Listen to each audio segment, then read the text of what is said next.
Joining me now, Malcolm Nance, MSNBC terrorism analyst, and Danny Cevallos, MSNBC legal analyst. Guys, with a very good morning to you. I want to go to you first, Malcolm. What the president said right there, do you believe he is giving him a bigger voice to set him up as some sort of a foil? So, you know, this president likes to have fights and arguments in the public arena. You know, you're absolutely right. He is setting him up as a foil. And you know, the first time I've ever heard the word foil was actually when Rocky and Bullwinkle, when Boris Badenov would set them up, you know, moose and squirrel. That's precisely what's happening here.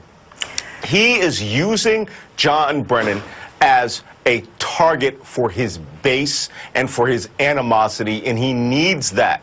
He needs someone to do that with. And he loves cutting down people who have dignity and grace and the eloquence that Director Brennan put out last night on Rachel Maddow. That was an extraordinary piece of media, and it will only make Donald Trump more angry. He has autocratic tendencies, and autocrats do not like anyone who has the ability to speak louder than they do. And so he's right. He didn't take away his speech. He's punishing him for having his speech, and that's wholly un-American. So that's what you think the significance of the security clearance is in this feud, Malcolm? It's direct punishment?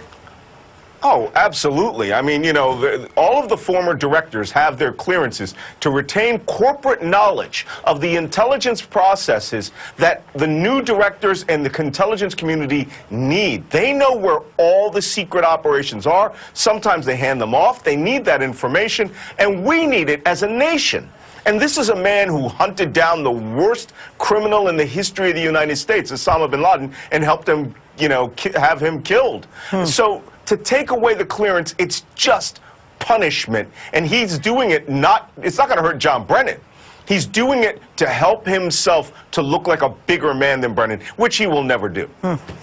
So, Danny, Brennan, as you heard him say there, is considering legal action to keep this from happening again to anybody else. He's very specific and says, not for me necessarily, but to protect others who come following me. The Washington Post is reporting today that the White House has drawn up the documents to revoke more security clearances. The president wants to sign off on most, if not all of them.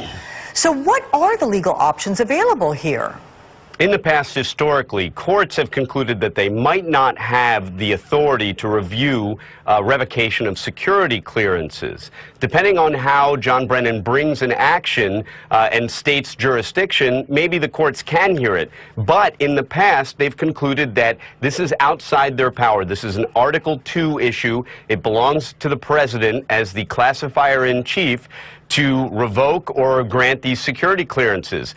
His power derives from the Constitution and an executive order, a past executive order, and he can bypass the procedure if he wants to if one of two things are present. If there is a national security issue, which I think is why he has that language in his statements, the president, about this being a national security issue, or he just claims that I have the inherent power as the president to do so.